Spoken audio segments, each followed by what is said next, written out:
Here we go, ladies and gentlemen. Right next to me, we have Ralph. How do you say last name? Zavala. Ralph Zavala. Ralph, where are you born and raised? I'm born and raised in the Bay Area, from San Leandro, Hayward area. Now, you just got your first MMA fight 6 months ago? Yeah, about 6 months ago. How do you feel your performance? I feel, I didn't show everything I wanted to show. It was taken to the ground. I wasn't prepared for a wrestling match, but I was prepared for a fight. But I feel good about it. My second round, I came out with some hands and showed what I could do. So I'm ready to do that more here. Now, does the crowd, the lighting, the venue, does that have a little bit of influence on your performance? I actually loved it. Growing up, my whole life I played sports. I've been in these moments where I had to, like basketball, baseball, I've been in these moments where I had to come up and do stuff. So it's nothing new. I'm ready for the big moment. I always am. So we are putting on the biggest show in California. So many of the amateur fighters fighting on a different promotion, they wait a few hours before the fight, and then they fight like a few hours literally, you know. And a lot of amateur guys, even when they fight on our show, they're like, this is how I like fighting on a pro event. Waiting the day before so they can get the full experience. You can try to cut weights and the whole 9 yards. So for amateur fighters, definitely a good opportunity to grab on to fight on our promotion. If you're rating yourself, you have $100 in your bank account on your skill set. How much did you put out of the 100 for your last fight? For my last fight? Mm-hmm. How many percentage of your skill set did you put out? I'll put 70%. We had one round that was on the feet for a while, and you're pissing him up a little bit. Huh? Yeah, I thought I was winning that round. The third round I came out, we both were touching each other, and then every time I touched him, he wanted to take me down. So if that's what he wanted to do, it's whatever. I'm prepared to stand and bang a little bit. If Yigo wants to take it to the ground, he could take it to the ground because I'm ready for it now. I believe Jaeger is a little bit more towards the stand up too. Yep. So I think both you guys are stylistically, it's definitely more intrigued for the MMA. Yeah, fans. It looks like a good fight for me. Yes, and the kid he literally just turned 19 in the end of December, I believe. So he's fairly young. I think he's a year younger than you. I turned 21 this year, so yeah, just a year. Yeah, he's a couple years younger than you. So yeah, definitely two up-and-comer youngster clashing together March 16th at the first round fight, formerly known as a URCC promotion. Now that we brand the name in the U.S. It's the biggest card we put on, another huge card. So over 20 fights on the card, March 16th.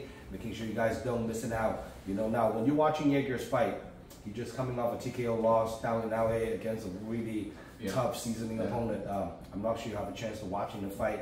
What do you think of him, like his stylistically? I like his style. He's ready to stand and bang, and I saw he's not scared to go to the ground either. He went for a takedown in a couple of his fights. I'm pretty sure he got a rear naked choke in one of his fights. So yes. If he's ready to take it to the ground too, that's okay. But I think it's a good fight for me. It's a good stand and bang fight, and if we want to go to the ground, that's fine for me. Definitely, it's gonna be exciting fight. Now what? Do you have a job, Ralph?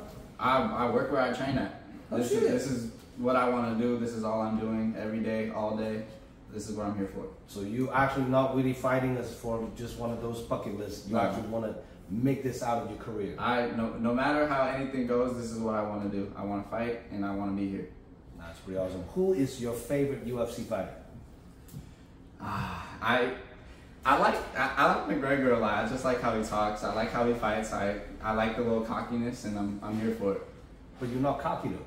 I'm not. No, it's cocky as Conor McGregor. No, not yet, but we'll get there. We'll get there. But hey, this kid got a great personality. I'm hoping more people come support him. Definitely looking out for him, and the future is sky's the limit. And especially this young of a career, you just got in. You got a long way ahead of you. So in a perfect world, how much longer do you think you want to do an amateur before you go pro? In a perfect world, I'm taking my time training, preparing correctly for every single fight, making sure I come out with the least amount of damage and doing the most amount of damage. So that's what I want to do. I say I'll give it 1.5, 2 years maybe more in the amateur, and then hopefully by that two and a half mark, I'm ready for pro scene. Do you keep your eyes on all the Bay Area or local scene fighters? Do you keep your eyes on those guys? So far, I'm really just keeping my eyes on the Dragon House fighters, so the people that have been in here, because these are the guys I'm gonna fight and be preparing for. Right. I'm preparing for fights before I even getting them. So it's crazy. Like if you're looking at almost all the UFC fighter, Bellator fighter, one championship, or like PFL fighter from the Bay Area, one part of the time they always start on my show. Yeah. You know, so pretty much, you know, like almost every UFC fighter that or Bellator, it always start off in my event. So like a lot of time I tell people when I do an interview, and then 5 years down the line, I'll be like, wow, you know, I interviewed that guy 5 years ago, and now he's in UFC, now he's in PFL, and now he's in this, and now he's in that. It's crazy to watching how many guys coming up from my event, and then make it become a sensation star in the Bay Area. I'll be one of them for sure. Absolutely. Me and my training partner will definitely. Absolutely, that's right. So now on this upcoming fight, you guys still doing a 3 2-minute round with the shin guard. When you're coming into this fight, do you train differently than prepare for your first opponent? My first opponent, I was doing a lot of wrestling, wall fighting and stuff, and that's really where the fight was the whole time. Here, you know, when we're sparring, we're doing a little more standing banging, but I'm ready for the ground too. I've done some jiu-jitsu tournaments. I won in my last fight with doing nothing, no wrestling, no jiu-jitsu, just straight cage fighting. That's the first thing I did. So I'm here with some tournaments, here with some wins under my belt, and now I'm ready. Now when you first entering martial arts, what's your like entry level style of martial art? Wrestling, boxing? So when I first started, I was probably about 7, 8 years old. I started in Kaju Kempo. I'm not sure if you know what that is. Old school, yeah, traditional. old school, traditional karate. Yoda Machida. Yeah, all that stuff. But real old school Sifu that you know instilled a lot of hard work into me. So. And then how do you transition from that to MMA? Transitioning from that to MMA is, you don't see a lot of karate in MMA. So I'm ready to take that out of my game, but I have everything, all the striking, all the stuff I need for it to be ready for MMA. So did you wrestle in high school or no? Nothing. No wrestling. Just any boxing, kickboxing as younger age? I did a lot of training when I was younger. I did a lot of on pad stuff and working in the gym, but nothing else. So now are you a white belt or blue belt? I just got my blue belt I think 2 months ago. That's awesome. Yep. Congratulations. Thank you. You know, statistically, only 1 out of 10 white belt make it to blue. And some people, they don't understand that. Like, what do you mean? Like, literally, like, I've been doing jiu-jitsu for over 2 decades now. I might see a lot of white belt coming in. So, like, 1 out of 10, I would say will make it to blue. And, you know, 2 blue out of 10 will make it to purple. And 5 purple out of 10 will make it to black. Well, like I said, this is what I want to do. So making it to black isn't even a question. It's gonna happen. It's a long journey.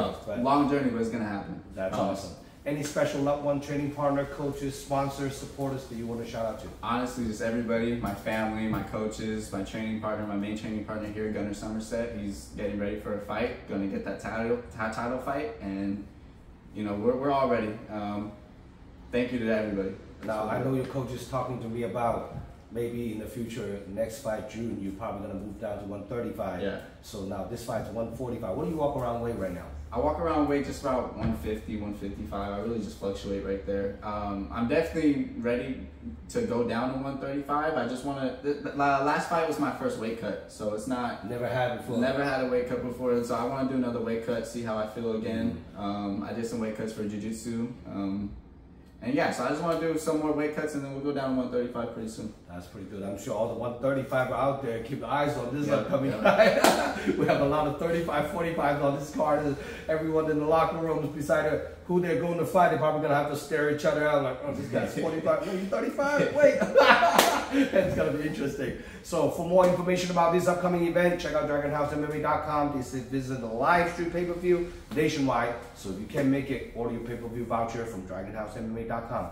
Your opponent, Jaeger Castillo, watching this interview, what do you have to say to him? I'm ready for a good fight. I'm ready for stand and bang. So you gonna knock him out first round, second round, submission? What do you think? You know, I'm ready to win in any way. Knockout, TKOs. If that's the way it's gonna go, that's how I hope it goes. That's awesome. For more firework, check out DragonHouseMMA.com March 16th. I'm Jung Lo, signing out. Making sure you guys follow me on Instagram and subscribe my YouTube channel. Thank you for all the love and support, all the fight fans out there. I'm signing out. See you guys March 16th. Good to have you on board, brother. Thank you. Thank you. Peace.